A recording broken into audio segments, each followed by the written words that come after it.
special guest, and we're so proud to have you come to join us tonight, and you're so talented. First, let's have a prayer first. Please bow your heads. Thank you, Lord, for this wonderful day that you've given us. Thank you, Lord, for the blessings that you've sent our way. Lord, we ask your blessings on this meeting with this gentleman, that he will share his knowledge that he has gained all these years with us, and we can leave this place feeling truly blessed by him through you. Lord, thank you so much for being with each and every one of us, and be with us as we travel to our homes. Thank you. If y'all would stand and let's pledge allegiance to the flag.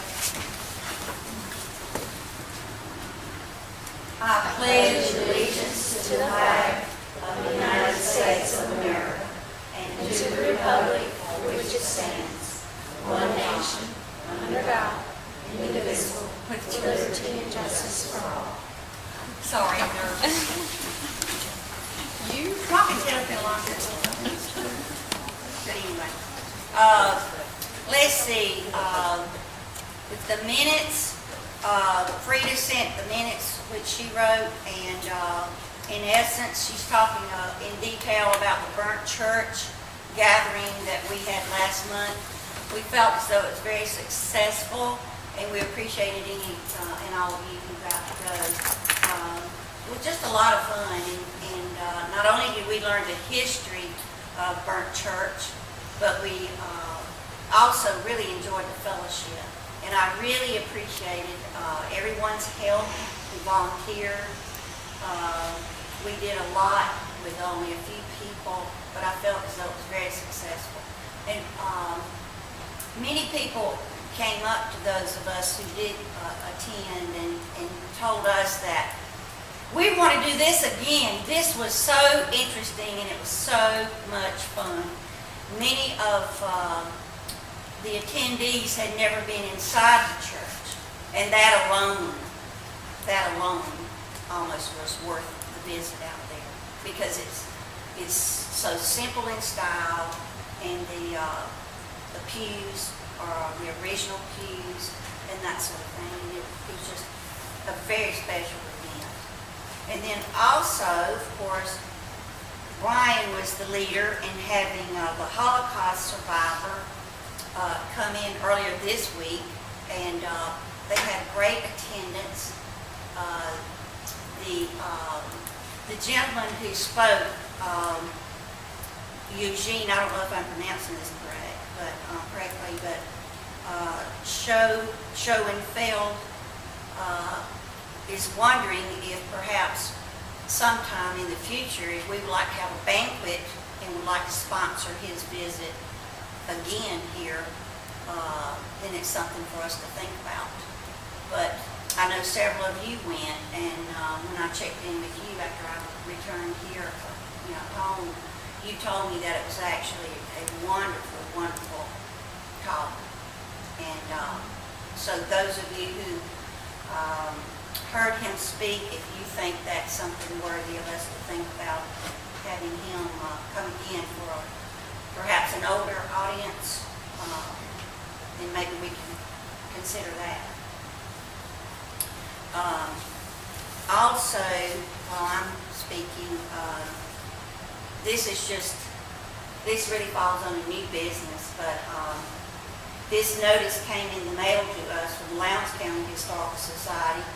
On Saturday, May the 18th, they will have Victoria Wilcox, visiting author, who will be speaking on the acclaimed first book of her series.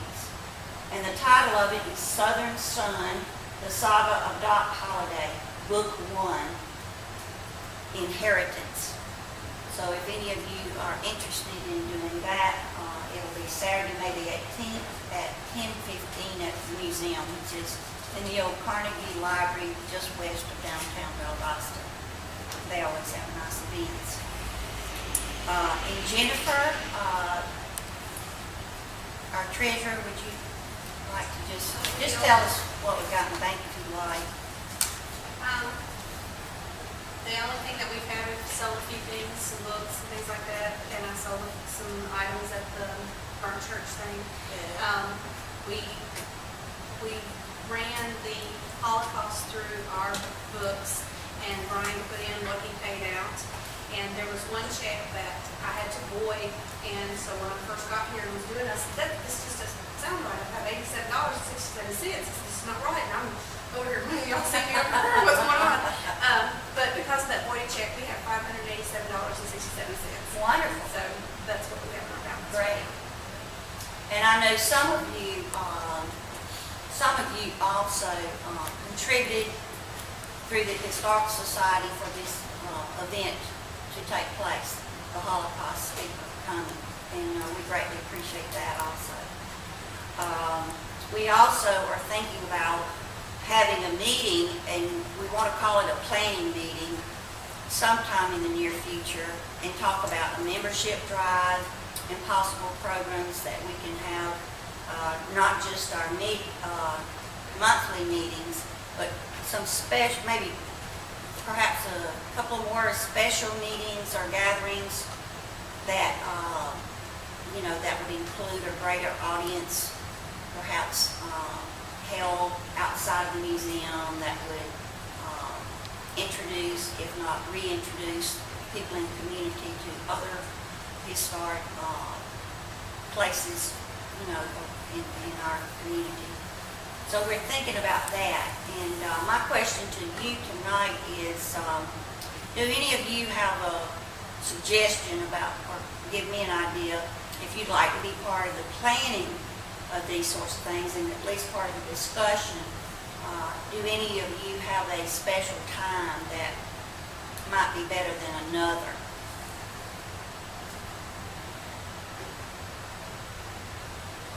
You saying for a meeting? Yes, a planning. We'll call it a planning meeting. Sort of talk about our future and things like that. What direction we should go in, and plan a membership campaign.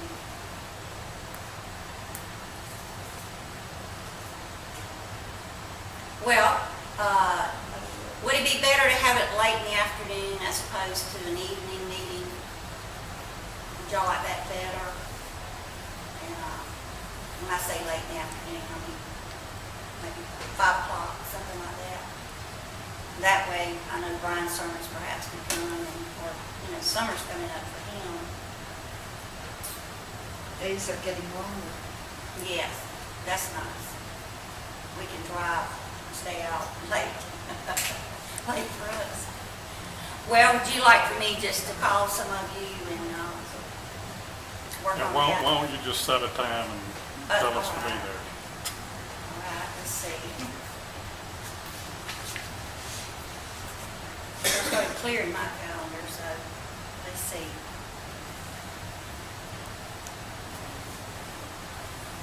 What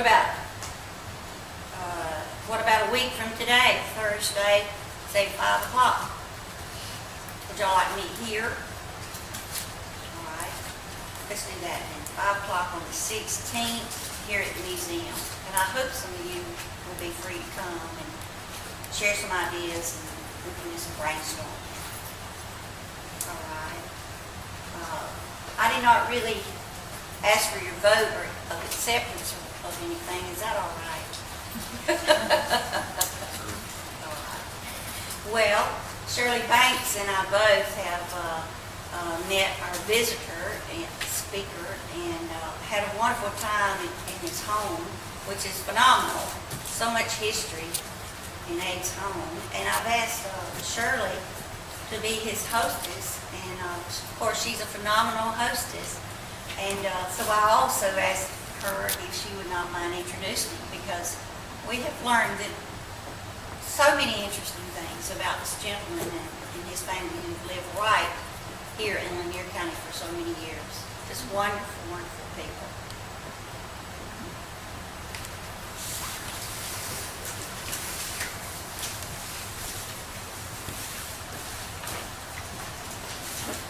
had the privilege of being asked to introduce our visitor, and George and I both have had a good time visiting with him. Mary had told us where to go and how to get there, and a little bit about him, and my goodness, she couldn't tell me half of what he has told George and me. We just had a good time visiting with him out at his home in Teeterville. Everybody knows where Teeterville, I guess. Well, his name is Abner Burton Register, and at one time he was called Abby. Abby. And now we call him Abe. Abe. And he wants everybody to call him Abe, so that's what we've been calling him, Abe. And we're so glad to have him. Abe was born in Clinch County, and he's been nearly all over the world doing different things. One of the things he's done, he left Clinch County and went to Chicago. I may be telling some of it wrong. But anyway, he wound up in Chicago and went to a taxidermy school. And while he was there, he had an interesting experience. Across the street from the school, he met a beautiful girl, and he wound up bringing her south with him. And they spent some time in St. Petersburg and eventually moved back to Lakeland, or at Teeterville. They bought a farm out there, and he's got more interest than anybody I think I've ever known, more than Neil Rockmore. I'm sorry, but I'll let everyone know that I have a spinal cord nerve that is pitching, and I cannot hear anything she said or anybody says. It's like it's blowing through one ear to the other. Sometimes it, and but anyway, you all just have to excuse me. After all, I've been blessed for having these many years. But whatever I can't hear what Miss Mary's having to say. Why don't you come stand up here while I'm talking? I want to tell them a few of the things you've done. Besides being a taxidermist, he and his wife was in a circus. Joan was in a circus. Oh, and by the way, he's only 91 years old. They bought and had owned a zoo for several years, and then they eventually got rid of the zoo. And during the time, some of this time, they had a group of midgets who were in a circus, and they worked with the midgets, and I'll let him tell you about, they were from Czechoslovakia. Yeah. And You want me to tell them about all of this? well, we'll see. I'm just going to tell them briefly what you've done, some of the things you've done. When you can't hear anything, it makes it kind of bad. When they had the zoo, they did the training of the animals and trained all kinds of animals. That's what. You did. He did the training. Okay, and they've even loved animals since they've been in Lanier County. They had a little baby deer that they pretty much raised for a couple of years. And I'll let you tell him about that if he wants to, but he's been all over the place, and he's worked with penguins, and he's worked with a tortoise show, and a kinkajou. Is that right? Kinkajou. Yeah, a kinkajou is a teddy bear. Comes from South America. It looks like a little hair rubbed both ways on the kinkajou. It's a little like a beautiful little animal. It's one on one of the Christies here that's what's holding it. And he's got pictures of so many things, and we've got them laid out on the tables. And Joan was a trapeze artist, but she also made articles from reptile skins, snakes and alligators, and there's pictures of her there, and y'all, she's a beauty. If you've noticed her picture up here on the table, she is a beautiful woman. But he lost her 5 years ago. Yeah. And one of the things they've done too was to milk rattlesnakes. And he can tell you a little bit about that. And that's not all. He had a television program in St. Petersburg. And he did a program once a week. You did the television program once a week. Once a week. Yeah. And he can tell you a little bit about that. And while he talks, I'm going to hold pictures up for him. So what do you want to talk about first? Well, I understood this was going to be something to tell me about my love life, but I've never been. I've a lot of shows on television, but I've never had to come up here and tell everybody that from the start with I came apart. But I'm grateful to be here, and I'm very grateful for the good Lord allowed me to do the things and accomplish the things that I have accomplished. What happened to that? Well, I went to Chicago to be a taxidermist or a specialist in fish mounting. And I'd already mounted over 200 specimens when I was in high school. And I got the opportunity to go to Chicago and go to this 6 weeks course of mounting fish. So I went to this next door to this big arena. It was called a Lakes Arena. It was where it was similar to the Wild Adventures out here. That they had a little bit of everything in it. They had all kinds of animals, and they had shows of different kinds. They had a big motor drum, which a lot of people call it a ball drum, but it's a big motor drum. It's a big, just like a barrel, runs straight up. And the guys drive a motorcycle around this. Well, this little lady, I'd go to school and I'd get off, and every afternoon I'd go over to this amusement park, and I'd go through the park and listen to all the different things and see the animals, because I loved animals of all kinds.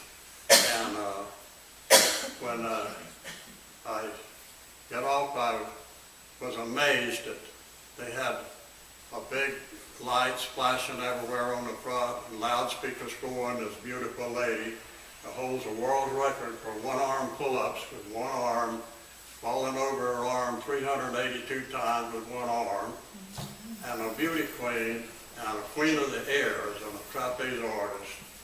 So I couldn't believe all that. I just, old South Georgia boy, is one of the times that you can't believe a lot of these things that you hear. I had to see what this was going on.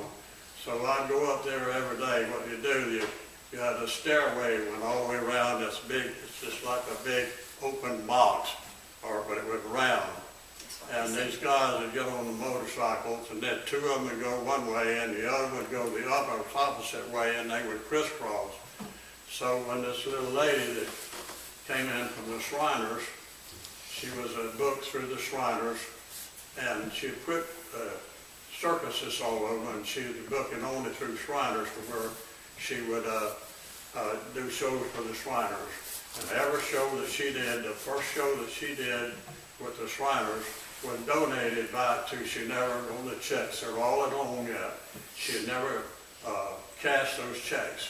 They all went to the Shriners. So if anybody has any extra money that they need to give, everybody's hunting money. If they would give to the Shriners, that would help these group of children that we have that we need to help take care of. But anyway, the little lady, all this advertising they were doing to her, I just couldn't believe it. So it goes on to about the last week of my being 6 weeks up for teaching how to do this work. I'd be the last one up on top of the rail where they said go around this motorcycle, would be the last one on there. So she started about the last week I was there, riding one of the guys on his shoulder, getting off of his shoulder onto a bar, and grab that bar as he went by, and then they would stop, and then she would do a ride, and she'd pull herself up and fall down and go in that. So every day I would go and check it out, because I couldn't believe anybody could be that powerful and that strong to do something. So she, the last show there, the last day, there was her show, and that was, I had a couple of days left for mine. and she pulled herself over to the side, which is this picture right here. If you want to pass it around, you'll see the people in the top and how she gets off of the man's shoulders and does a right. And she pulled herself over to the side, and we talked for a little while, which I never even waved to her or anything. And she said, we talked for about 10 or 15 minutes and different things, and I couldn't believe what she was doing and this, that, and the other.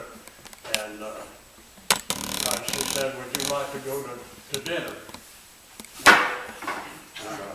An old country boy like me, I got to stutter a little while to find out. I said yes. So we went to dinner, and she called her. She said it'd take me probably 30 minutes to get my makeup off and change my costume. So she did, and says, I'll meet you downstairs. And about 30 minutes she showed up, and she called a cab, and we went to eat. That was in Chicago, one of the finest restaurants in a while. She bought, I said, you served it for me, you served it, whatever you eat, I'll eat. I'm not going to even look at the menu or anything. So she ordered the food, she ordered a steak, and I will forget it what it was, and she said she wanted it rare. I said, well, I don't know about it. So anyway, I told her we'll make mine medium, so she did, and she brought wine with it. We had a glass of wine, and we talked for a while, and then she said, well, the next couple of days would be her last day of mine. So she said she had bought an old alligator farm in St. Petersburg from a real old lady. So I said, well, my sister lives in Tampa, and I've got two sisters who live in Tampa, and I intend to go from here and move my shop to Tampa for taxidermy because it's not fish, because they had a tarpon roundup there. Every year they had a $10,000 tarpon roundup for light tackle, big tackle, and some of the fish would weigh as much as 175 pounds. But she said she was going to St. Petersburg, and she bought an old alligator farm, and maybe we could get together down there like that and go in business together. So that's what really happened. We went went there, and she bought the farm. And she had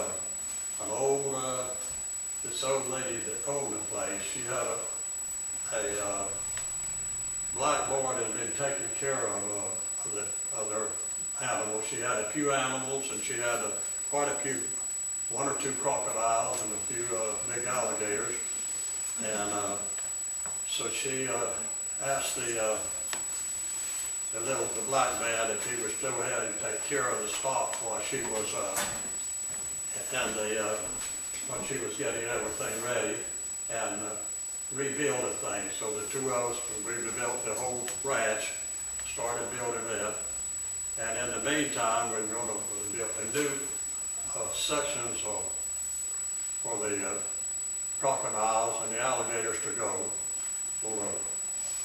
We got everything ready, and I went to move the alligators to the new section. So I went to downtown, which was 48 blocks from where the area was, to pick up some help to move the gators, and we would do lasso the gators and we'll pull them into the new section. So we went down there, and I brought Pete back with about 6 black men. They sat on the corner anyway, waiting for somebody to pick them up. I took them out there, and they said, no way, they weren't going to do anything. They weren't going to pull that lasso, that alligator, and put him in there. So Joan and I told Joan that they couldn't get any help. She said, well, I'll go. I know who to go see. So she went down, and she brought some back, and that afternoon. And some of them got out and said, well, we was here early this morning. So she doubled her money on what she was going to give them to pull the alligators in. So we pulled 2 of them in, and then they all wanted to rest. So this old black man had been taking care of the alligators for a number of years, and the old lady would kick them around, and they didn't pay any attention to them. tour with this. They have a semi, it was in the spring of the year, and they hibernate to a certain extent. When the temperature gets below 60 degrees at night, they won't eat, they hibernate. But the first thing we do, we went out there, and one of the old man, he was going to show these other guys how to lasso one, and he just went up there and laid it over the alligator thing, and he reached up and grabbed him by the arm. That was our first catastrophe. Grabbed him by the arm and twisted it off right here. So that was one of our first slowed down. So anyway, we bought him a new arm, and he still worked for us and worked for her, and we kept building the ranch up. And the next thing was happening, we brought some penguins in from Peru. And this old man, he's an elderly man, about like me, or a little bit maybe a whole lot younger than me. We had two fences about so high. He crawls over the fence and falls in the penguin pool. And the penguins just, I mean, they did him, they took him up a little bit, but we told him we would buy him a new suit, what have you, but he did that. Then the next episode that came along was a few years later.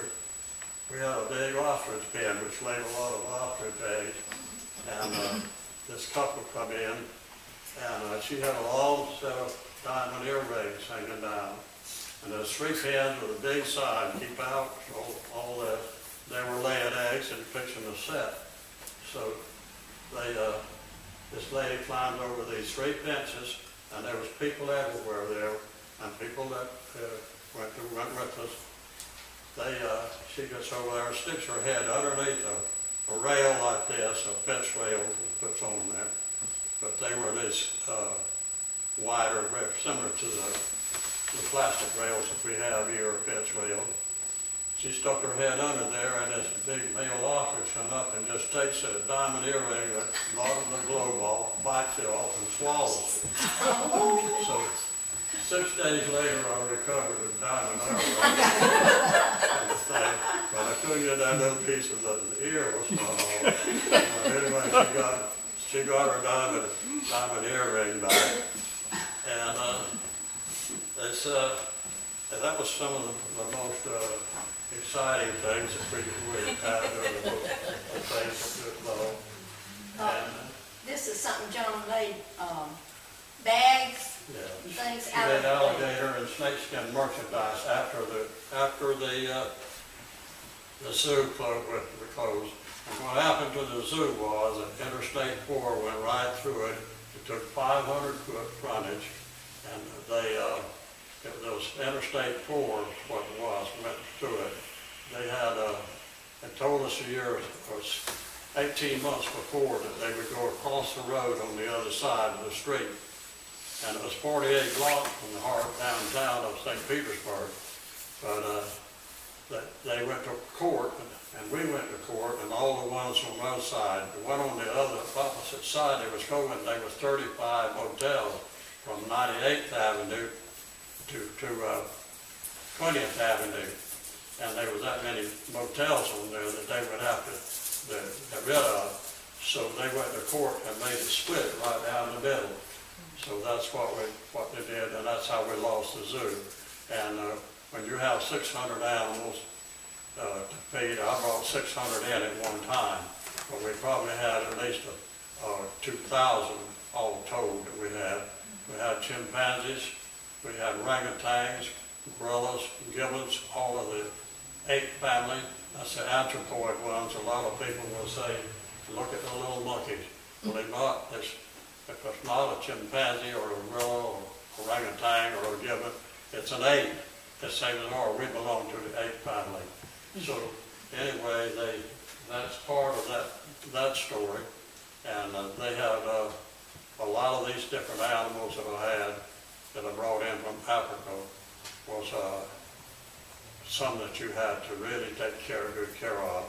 So we had shows every day with a lot of school children coming in on the school buses. We had chimpanzee shows, We had alligator wrestling, and we had seal shows, and I did the chimpanzee show and all the announcement for that. And every Friday night, I would take a different animal back down to the TV station, and we would, I would sit or would lecture on the animal, where it come from, what it ate, and all the different types of things like that. But we also did, I had 2 Galapagos tortoise, if you know what a tortoise is. It's the same thing as these gophers that we have here, but it gets huge. It weighs as much as 300 and 400 pounds and live to be 200 or 300 years old. And it, what I think Mary's going to find one of them up there with the little daughter. What we did, I would take it down and get 4 men to take it down to the TV station. And we'd take it down to the, and our little daughter would get on the tortoise, and then she'd hold a little fishing pole on the end of the thing with a food on the end, and the tortoise would get up and try to get it and walk across the stage. That's how they walk across the stage. And they would pick it up and bring it back, and then we'd bring maybe another animal. This, you can have me that if you want to, Mary. That's a slum. I'm going, we need to go on to the, Okay, do what you want. to the midgets next, okay? Yeah. That's Midgets. interesting. Yeah, okay. No, the midgets, we had 3 midgets that stayed with us for 43 years. So we required them. They came from Czechoslovakia, and they were with the Singer Midget Troop. And when we got into St. Petersburg, during the war, they broke up from the circus, or what they did, they performed all over the world. There were shows, a lot of musicals, and a lot of different things that they did have. And they broke up, and Joan was acquainted with the midgets by being on different shows that she was on. And so Joan required them and put them to work. And George started making alligator snakeskin merchandise.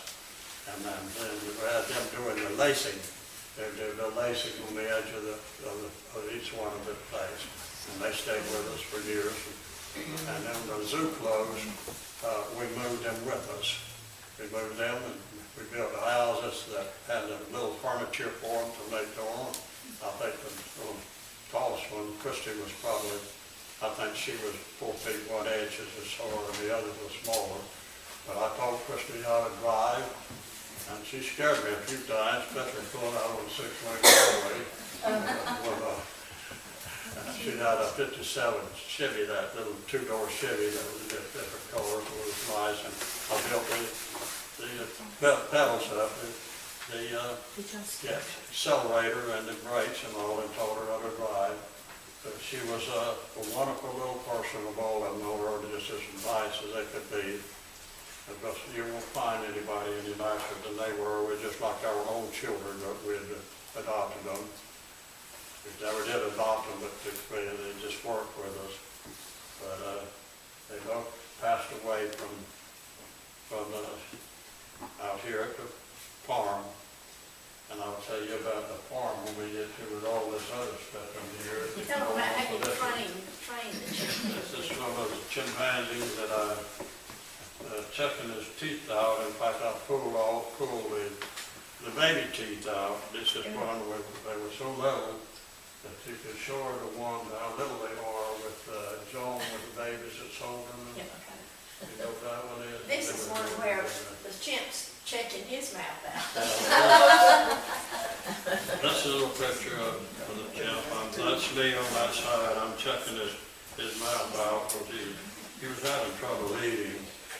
And this one here is, I'm getting a tooth out of that one. This is the female right there. You don't even notice that if you don't know them. Is that one? Yeah. Is that one you're talking about? That's what the little. This is Joan holding the baby chimps. We raised them in the house. From the time they were little, I brought 16 chimpanzees back from Africa at one time. And they were so little you could lay all 16 of them in a row on the Davenport. This is one checking my mouth out. Now let's talk about your birds. You know he knows all kinds of things about birds, hummingbirds and, Oh, yeah, and how you, do those when you're doing your taxidermy. yeah. The difference between, animals and the whale. Oh, he did a whale. Tell them about the whale, the story about the whale. Whale. I understand what you're saying. I'm sorry. Anyway, 27 whales washed ashore in Pasadena. And about 2 o'clock in the morning, the phone rang, and Joan was on the other side. And she answered the phone. The man said to you, or whoever called her, I don't know what it was, do you stuff whales? She said, you know where you can stuff it. Put it back, put the phone down. So about 5 o'clock in the morning, the St. Petersburg Times called me. They called and I answered their phone. They said that Northwestern Whaling Expedition in California wants you to mount that whale. That we want to put it on a whaling exposition. That's what we do. We put it on a big semi and have a background of the whales and let down half of the semis cut the half down, let it down like a platform. That's how they did it, and then they let the other up as a shield and stairs you walk up, and then pull it from school to school and check these, let the people, the school children, give them extra, tell them all about the whales, and then they could write an essay on that from the school. And that's what they did with those whales, and we mounted 2 of those, 27-foot killer whale and its baby. And they washed ashore. They goes on there, so. George asked him this afternoon about how he stuffed the animals when he was doing it. He said, we do not stuff. You tell him about that. Don't stuff the animals, you do. There's none of the taxidermy work is animals are stuffed. And stuffed is bit by bit. If you look in the dictionary, stuffed is bit by bit pushed in, like you're going to stuff a doll or these toys and different things like that. Taxidermy, if you're going to mount a specimen, you first skin the specimen, and you wash it real good, and then you tan the skin, and then you build a body. Well, nowadays you can buy a mannequin, it's called, that fits that skin, and you put the skin back over the mannequin, and then where your artwork comes in is get it all together, straighten all the feathers. Of course, you have to wash these. If you do a bird, you have to wash it after you skin it, and then tan it, even the bird skin, and put it all back, put it together, make it look as natural as possible. And I do say that Roger Browning does an excellent job down there. Roger's saying seems to think that I'm the granddaddy of a lot of the old taxidermy thing, because I'm the one that first started making molds, make a mold like of the fish. That's where I learned in Chicago to make a mold of the fish, and then make the body to fit the mold, and then put the body in around the fish, and that's how that part of it went on there. But this is some of my high school kids who's in high school. They used to come and help me pick the big snakes and clean them. Most of the times the ones that come in, the boa constrictors and the other animals, the anacondas, and they came in with what they call a canker sore in the mouth, where they'd keep bumping the edge of the wire of the cage. And I had those, they'd come out and help me clean them up. Was that in They Clinch? get a point from going to high school. Was that in Clinch County? And this program. Was that in Clinch County? No, honey, this is in St. Petersburg, before we had the zoo. No. That's before the zoo closed and all. But, I want to tell him, he has not stopped doing his taxidermy work. He found a robin out on his front doorstep last week, or a couple of weeks ago, and he's done it recently. yeah, What you got there? That's milking. This is me milking a rattlesnake. What we did, we had a lot of snakes up. Of course, the one that with the man milking it. This is one of the guys. Is that it? This is a man that I hired there that was an expert on rattlesnake milking before. That's what we did a lot where you feed a lot of animals with the money that you made from a few pieces of venom, and it'll save a whole lot of lives by what we did with the venom. We sent it to a laboratory in out west, and what they did, they inject this venom into a horse, a small pony, and they feed that horse and take care of it better than you would a child. They keep injecting the venom in there more and more and more and more in there until it's up to 7 years that they kick that horse, and then they just bleed it. And then they take the blood from it and make the antivenom for that. And the venom antivenom that they have, it's made all kinds of things, and not only just for someone to get snake bit, it's for medical use. Different things, a lot of it started to use a lot of it for arthritis and rheumatism, a lot of different things that's mixed in, and then making some of the drugs that they use for that is what the venom is. But this is another picture of me with milking a rattlesnake there. We make those. This is me catching a big rattler. Did you ever get bit? Did you ever get bit? Honey, I hope I never do, but in the cottonmouth moccasin, it says more, they have a venom that is more toxic than the rattlesnake. It has acid type venom, and it rots and slurps the skin away when a cottonmouth bites you. It just keeps slurping the skin away. So the rattlesnake bites you if you get it out of there from them. And I really lectured a lot on rattlesnakes. If you get bit, anybody gets bit like here, you get bit, the first thing you do is have somebody, if you don't have it, get whatever you can, get a tourniquet on to start with. And next they used to say, if you have a kit, that you puncture that and let as much blood come out as you can. Now then, they ask you to don't take that much time up unless you got somebody there to help you. The first thing you do is run to, get a big towel, and where he bits you on the leg or the foot, you put that towel full of ice and just wrap it around your eyes, and that slows the circulation down until you can get to a doctor. And I understand we got a good doctor now at South Georgia Medical Center that is very, very good if someone gets bit with a rattlesnake. You don't go to South Georgia Medical Center, you go to Smithfield. That's where you go to there. He's in that part of the country there. I think this might be our last one. Tell them a little bit about how you trained the animals. This is some of mine. You train an animal similar to you do a child, but you do not discipline an animal like you do, like people are raising children. And I've tried to explain to a lot of them, the people would say, I'm going to let you take these kids here home with you. I said, I don't want any of them like that. You're the one I need to take home with you and train you. That's what we need to do. Because anyway, what you do with the chimpanzees, we trained them and they stayed in the house with us and run the whole thing over there. They wouldn't break a thing in the world you had, and they would move the chip off from the time that these little ones were. It's what you do with them. You sit them down, you talk to them when it's doing something wrong. Most of the time, point your finger at them and to do some different things they're not supposed to do.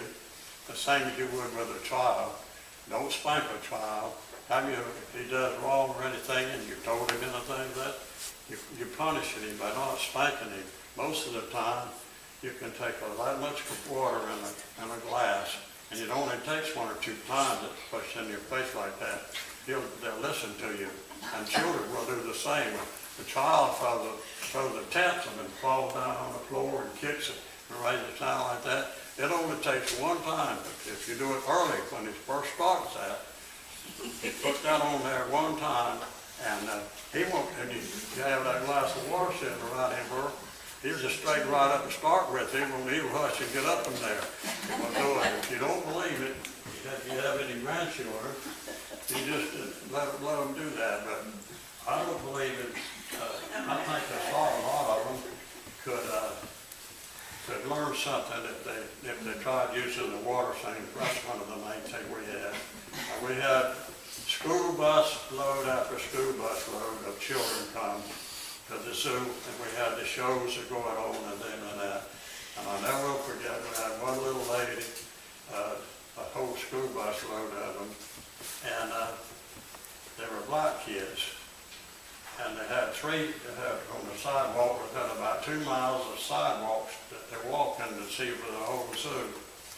And they'd keep getting 2 or 3 of them off, and this little black lady told them, that 2 of them in there would do that. She said, if you do that one more time, you're going to go to the bus.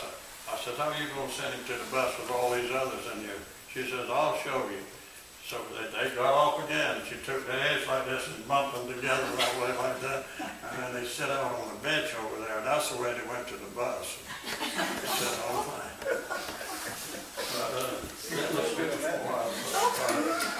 Well, we've been talking now for about 30 minutes, so why don't we just let anybody ask questions now that may have questions? Maybe I can hear you if you want to ask a few questions.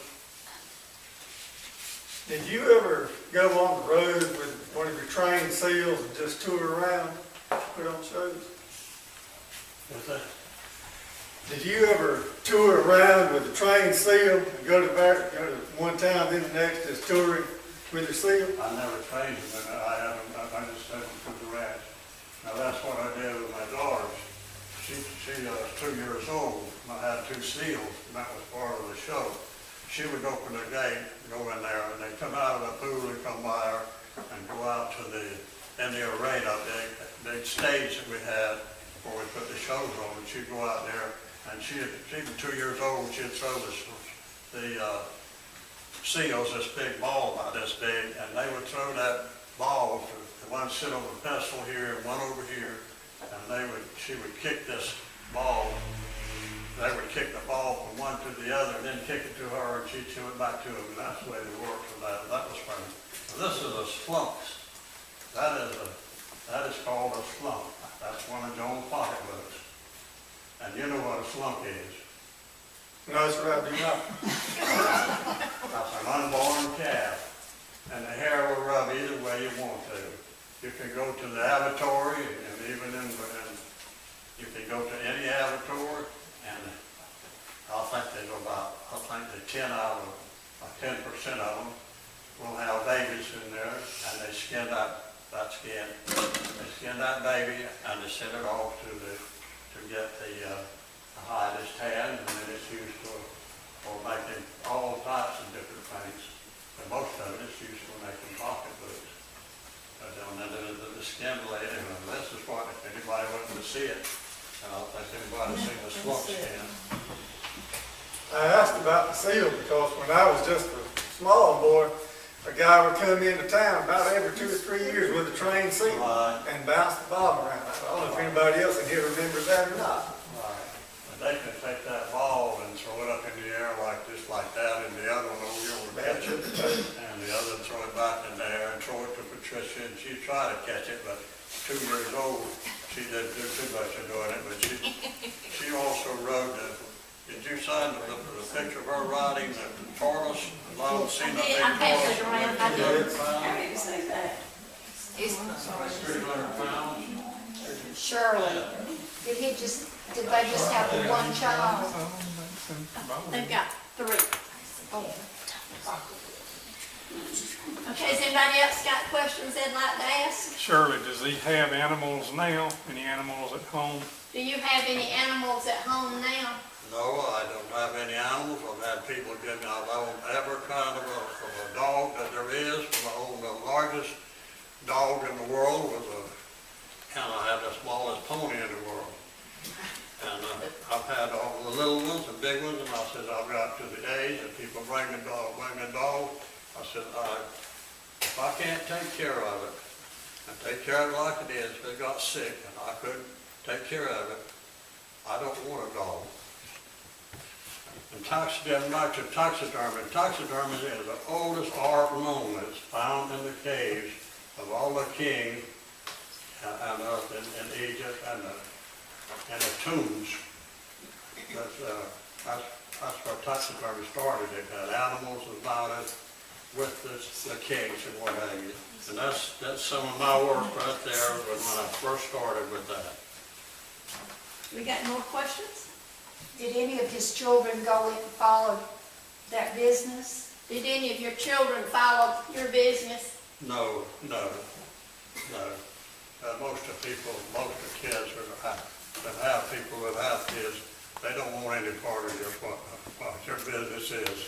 A lot of them don't. Much it shows that they don't. But I've enjoyed talking with all of you down here.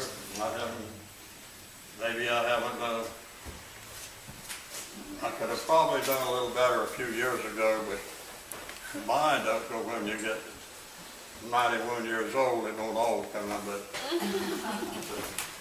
this little lady. Shirley, I just might make a comment as a Very child. happy to. What, Patricia? I said I might make a comment as a child. I'm I sorry I live, didn't remember you. that's okay, but as a child, we worked in tobacco across the street from your house. All right, we knew that. And those three midgets would come over there, and I was just amazed at what could be in Lanier County. I was over in Berrien County, and I worked really, we'd go over there and work in tobacco, and he and his wife would be up there in that house, and we'd be right across the road in the tobacco field, and they'd come out there, and they were the kindest, humblest, caring people. They'd always bring us some water or bring us something to that tobacco field. And, and they were good people. That was Eddie and Christy and Lita. Lita, that's right. I couldn't think of her name, but that was right. They were right there. And we'd go over there, I'd go over there with Daddy in the truck, and they'd be outside, and those little people would just amaze me. He got her a pond, a big little pond out in the thing, and they let the midgets fish in there. And they love to fish in that little pond and catching catfish and what have you. And I'm gonna clean that pond up as an old lady right now. You're not an old lady. You know where I stay. Stop in and talk with me sometime. Well, I'll do that, I'm because all by myself, and I don't have anybody to talk to, and I get out like this, like that, I will keep running my mouth. I'm not to forget, he made this also, out of oak. This is oak. Good, sturdy, they used to What play you do basketball. with the inside of it? The little pictures of it on the table in front of you, Shirley. This I make a lot, I used to make a lot of those when I didn't have any, when everybody else was asleep and I couldn't do this or that or the other, it was bad weather. I made a number of these. And I made some I had a veterinarian that worked for me for a number of years. And he took all the animals, some of the animals I had to Sebago and I made Swiss Family Robinson. He did that, and he asked me for the building to have him, to fill him a basket. So I gave him a basket. This is Dr. William Y. Higgins that had the animals, took some of my animals to Tobago when they made Swiss Family Robinson. They also furnished the chimpanzees for Reagan that made his bedtime for Bonzo. Okay, if we don't have any more questions, then That's the front of the ranch. That's the front of it. That's me there with my daughter. Now, y'all have not heard half of what George and I've already heard and seen out at his house. He's got the nicest display This is in what his the zoo house. looks like. Beautiful collection. This is And he does a lot more things than we talked about This is how tonight. big it is. Peterbilt, turn right on Empire Those are Road. oodads. First house on the left. Oodad is Then you go Arabian back, sheep. big barn. The oodad is Arabian sheep, and the hair is so stiff on a oodad that you can take one of the hairs off and stick it right in your hand like that. They come from Arabia. You can take it right this way, she won't. George teasing This you. is George way there. remembers. And the dog.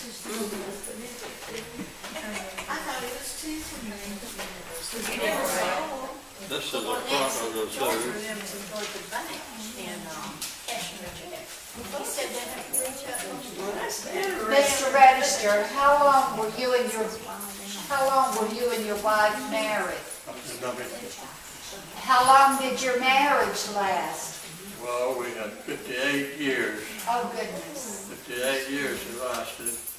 And the best thing you can do that is I learned a long time ago like that. I was scared to death in the first place like that, but she could sit down and you could sit down in the straight chair, like that chair right there, and you sit in that chair, she go that pick the bottom up, take you chair them all up. So you got to be kind of take it out. The best thing you can do is say, yes ma'am and no ma'am, and think that they're always right. Women are always right where they're not or not, but if you don't think so, just hush and go on. That's good advice. Well, y'all, let's give a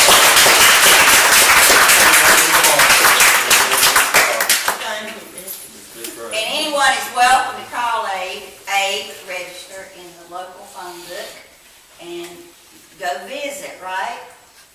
Honey, I'm That's sorry. what I have to That's, you said we could come visit you, any of you at any time. but you have to call and make an appointment because he has a locked gate. Well, So, there's nothing much for that's an old farmhouse, and I. oh, it's beautiful. Don't let him fool you. And he can grow all kinds of plants and things. He's got a root beer bush or tree. Yeah. And hummingbird vine that is this thick, the trunk is that big. And the nicest patio, covered patio. 12 hummingbirds for the Smithsonian Institute in Washington. I have my name on those, so here and there in Washington, which I'm proud of. Oh, thank you, which I said, I'm grateful for the things that the good Lord has allowed me to do. And I've done a number of things that, and the help of I could have never achieved all these things if it hadn't been for Father in heaven, and it hadn't been for my wife. There never will be, and never has been, and never will be a woman as good as she was to me. Now, they say somebody probably will be as good, but they won't be any better.